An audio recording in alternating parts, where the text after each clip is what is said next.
제가 어려서부터 곧잘 그러셨어요. 우리는 어느 편도 들어서는 안 된다고 말이죠. 하지만 쉬운 문제가 아니에요. 누나만 하더라도 러시아 편을 들거든요. 물론 매형이 러시아 출신이라서 그럴 수도 있어요. 그렇지만 더 큰 문제는 텔레비전 뉴스예요. 누나는 러시아 방송이 아니면 보질 않거든요. 그런데 그 반대편이라고 해서 다르지 않아요. 우크라이나 사람은 우크라이나 뉴스만 보니까요. 사실 부모님 얘기가 틀린 건 아니죠. 올렉산드로 부모의 말처럼 조심해서 나쁠 건 없었다.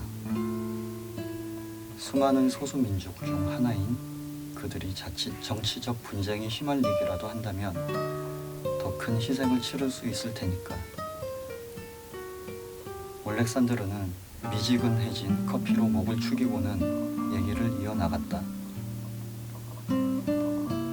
다행인지 불행인지 우리는 부모로부터 시대를 물려받지 못했어요.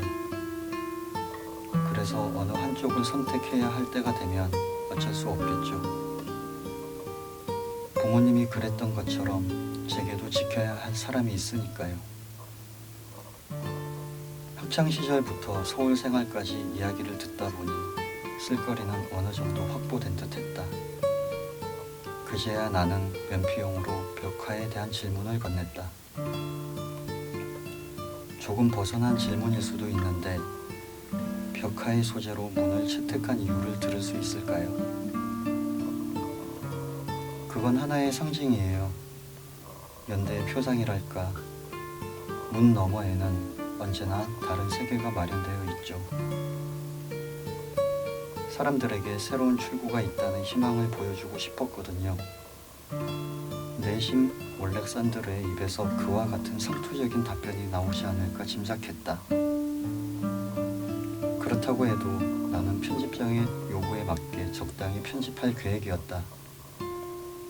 그런데 올렉산드르는 이런 얘기는 기사로 내보내기엔 적합하지 않을 것 같다며 마른 입술을 잘근 씹었다. 괜찮다고 하자 올렉산드르는 가느다란 신음을 내뱉고선 카페 유리문 너머를 물끄러미 바라보더니 입을 열었다. 전략이었어요. 나는 뒤통수를 한 대 얻어맞은 듯 했다. 미술에 식견이 없던 나로서는 그게 회화적 전략을 말하는 건지 아니면 다른 걸 의미하는 건지 이해할 수 없었다. 그런데 올렉산드로가 벽화에 대해 꺼낸 얘기는 그뿐만이 아니었다. 잘 찾아보면 서울 어딘가에도 있을걸요. 키이우를 오가려면 그 편이 더 빠르기도 하고요. 올렉산드로는 아리송한 미소를 지었다. 그때 내 표정은 어땠을까? 올렉산드로와 내가 서로 유머 코드가 맞지 않다는 건 확실했다. 내 머릿속에선 어느덧 그 얘기에 비금을 긋고 있었다. 대신 올렉산드로부터 받은 작업 사진 일부를 지면에 채워넣을 심산이었다. 나는 얼기설기 질문을 건네다가 서둘러 인터뷰를 갈무리했다. 들어야 할 이야기는 이미 충분히 들은 것 같았다. 올렉산드르는 인터뷰 말미에 휴대폰을 꺼내어 다시 한번 나탈리아와 태아의 사진을 보았다. 그의 입가에 미소가 만연했다. 원고를 검토하던 편집장은 몇몇 문장에 손을 댔지만 그럭저럭 흡족해 하는 듯 했다. 독자의 반응도 썩 나쁘진 않았다. 잡지가 발간되자 몇몇 독자로부터 올렉산드르의 후속 기사를 써달라는 메일을 받기도 했다. 나는 때가 되면 다시 취재를 하겠다고 답장을 보냈다. 하지만 정작 올렉산드르를 다시 만난 건 반년이 더 지나고 나서였다. 물론 취재를 위한 만남은 아니었다. 원래 올렉산드르는 이듬해 여름에 학예를 취득해 키우로 돌아갈 계획이었다. 하지만 크리스마스를 앞두고 돌연 학업을 중단하기로 결정한 것이다. 하연과 나는 광화문 인근 카페에서 올렉산드르와 작별 인사를 하기 위해 짧은 만남을 가졌다. 그 무렵 러시아 병력이 국경 근처에 집결해 있다는 뉴스를 봤지만 설마 무슨 일이 벌어질까 싶었다. 별일 없을 거예요. 나는 올렉산드르를 안심시키듯 말했다. 그래야겠죠. 올렉산드르의 목소리는 푸석푸석했다. 아기가 많이 보고 싶었을 텐데 이제 곧 만나겠네요. 하연이 화제를 전환했다.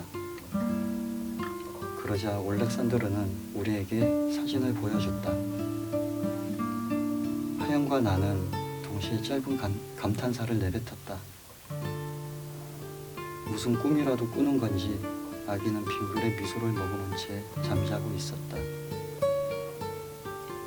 새록새록 잠든 아기를 보고 있으면 아무런 일도 생길 것 같지 않아요. 올렉산드르는 사진을 보며 말했다. 그럴 거예요. 우리 조만간 다시 만나요. 창너머 광장엔 찬바람이 마른 낙엽을 어지러이 몰고 다녔다. 나는 무연히 하늘을 올려다보았다. 구름이 물살치듯 지나가고 있었다.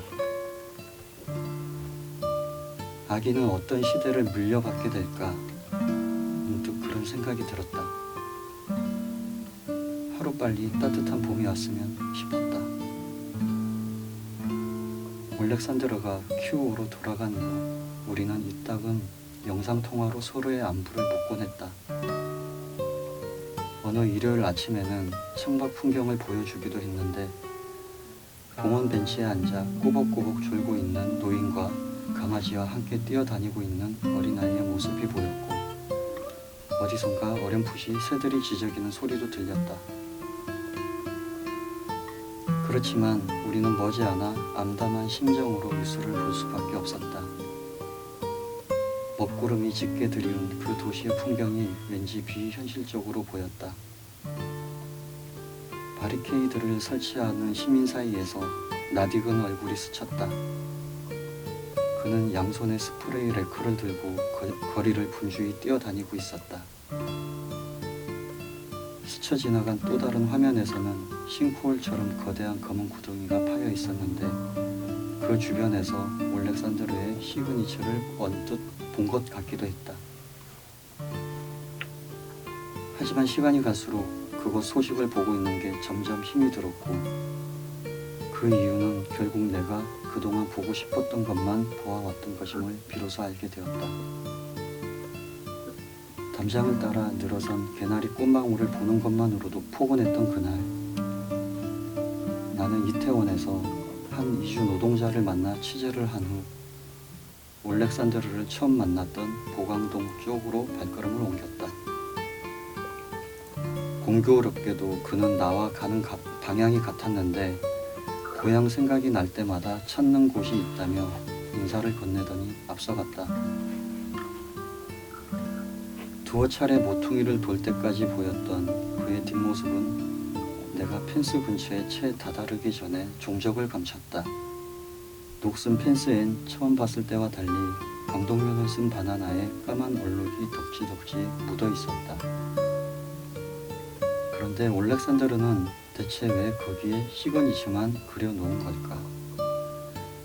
나는 천천히 발걸음을 옮겨가며 듬성듬성 녹이 쓴 펜스를 유심히 들여다보았다. 놀랍게도 녹슨 자국 역시 래커를 뿌려 그린 그림이었다. 나는 펜스에 손을 댄 채 키 작은 집 쪽으로 천천히 걸었다. 이었고 쪽문 앞에 이르렀을 때 나는 뭔가 단단히 잘못됐다는 걸 알아차렸다. 그러니까 그 전부가 하나의 벽화였던 것이다. 그렇다면 그 노인과 몰티저는 도대체 어떻게 된 걸까? 나는 나는 노인이 사라졌던 쪽문을 조심스럽게 두드려 보았다. 텅 빈 금속성 소리가 울렸다. 내가 잘못 본 건 노인가 몰티즈인가 아니면 내 앞에 벽화인가 혼란스러웠다. 나는 조심스레 쪽문을 슬쩍 밀어보았다. 문틈 사이로 불어든 날카로운 눈바람이 얼굴을 때렸다. 나도 모르게 질끈 눈을 감았다. 봄의 정반대 계절은 바로 지나온 계절이었다. 단편소설 방독면을 쓴 바나나 중에 일부를 낭독했습니다. 읽은 부분은 이 소설에서의 거의 후반부에 해당하는 내용입니다. 그래서 주인공이 처음에 어떤 그 벽화를 보게 되는데 단순히 그냥 벽화일 거라고 생각을 했던 그런 것들이 후반부에 가서 그저 그런 벽화가 아니라 또 다른 세계를 이렇게 바라보게 하는 그런 그림이었다는 것을 알게 되는 장면입니다. 오늘 아카이빙 작업에 이 부분, 이 소설의 이 부분을 선택해서 오신 이유가 어떻게 되세요? 사실 이 다른 썼던 소설에 비해서 이 소설을 쓸 때 심적으로 많이 힘들었던 것 같아요. 그리고 너무 근래의 이야기를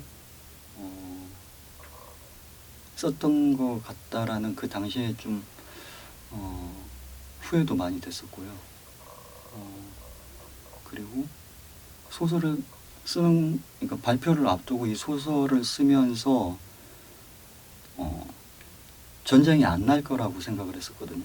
작년 11월, 12월에 이 소설을 탈고를 해놓고 나서 그 상황을 지켜보면서 결국은 이런 끔찍한 일이 생기는구나를 보면서 다시 오늘 낭독한 부분을 다시 손을 봐야 했었습니다. 그래서 그 과정이 너무 좀 뭐랄까 힘들더라고요. 그러니까 뉴스를 보는 것도 힘들었고 제발 벌어지지 않았으면 하는 일들이 이렇게 벌어지는 걸 보면서 그리고 그 전쟁이 지금까지 이어지고 있고 또 겨울이고 그래서 남의 나라에 갔지만 독자나 우리 사회 구성원들이 많은 관심을 이 지구라는 우리 어떤 공동체를 살아가면서 관심을 좀 가졌으면 하는 바람에서 이 텍스트를 선택을 했습니다.